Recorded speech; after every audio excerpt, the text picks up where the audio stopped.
Mr. Kline. Thank you, Mr. Chairman. Thank you, gentlemen, for being here. General McChrystal, I just want to be perfectly clear and get this on the record. I believe you responded to the ranking member, Mr. McKeon, or one of my colleagues, when asked about the July 2011 date, if that was a date that you had proposed or recommended.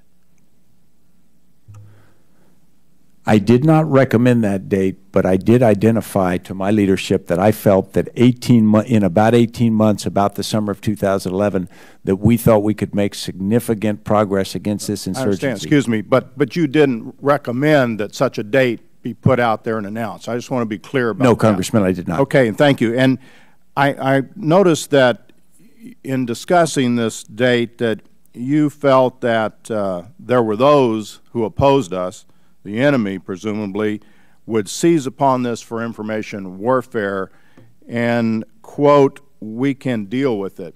Let me just say that I hope and pray that we can deal with it, because I think it is a problem for you, and I do think that it's put ambiguity out there, which we've heard from both sides of the aisle today, and we're hearing from our constituents and the American people. They don't know what that date means, and I've listened very carefully to you and to Admiral Mullen and to Secretary Gates, and I understand that it's a start of a transition, but I think we've put ourselves in a very tough position by having this date out there, which you and others must constantly explain to the Afghans, to our allies, and to the American people. So I hope and pray that you can indeed deal with it, because I worry about that ambiguity.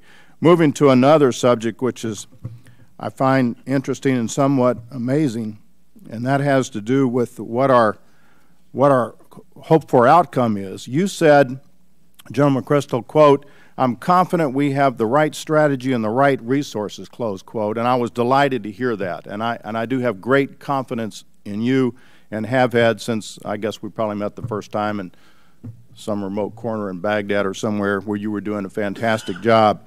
But what is it that we have the right strategy and the right resources to do? Is that to win? I believe it's to let the Afghan people win. Okay. And is there an important difference there? I mean, we're asking our sons and daughters, literally in some cases, to go over there and fight, 30,000 more of them. Are we asking them to go over and win? We are asking them to go over and be on the winning team. And the reason I parse this is because the Afghans are the ultimate winners here. No, I understand that. But I think the parsing is interesting because it seems to be consistent.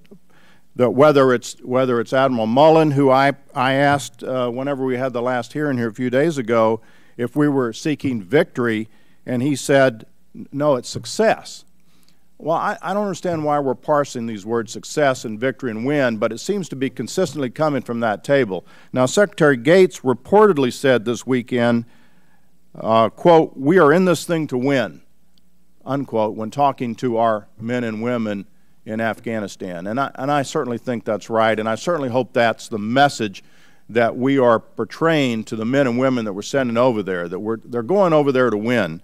And I guess my question to you is there some guidance from somewhere to all of you that says we can't use the words win or victory? Not that I have received. Okay, outstanding. I'm very pleased to hear that, because I'm just amazing that we got in this parsing business. I would have been perfectly happy to access as synonyms success and victory and win until I started discussions with people who preceded you on the panel and you, and those words win and victory just don't come out. You used it in saying at least we're helping the Afghans win, but I really hope that there is no direction or command or guidance that says we can't use those words, because I think it's important for our men and women in that uniform to know that they're going to win.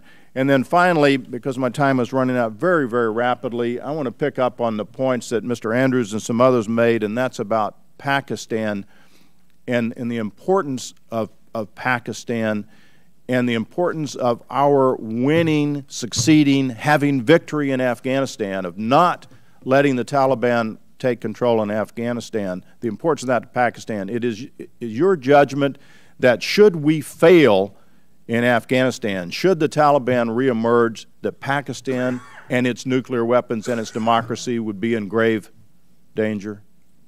I believe it would be a significant threat to Pakistan were the Taliban to succeed in Afghanistan. Thank you very much. My time has expired. I yield back.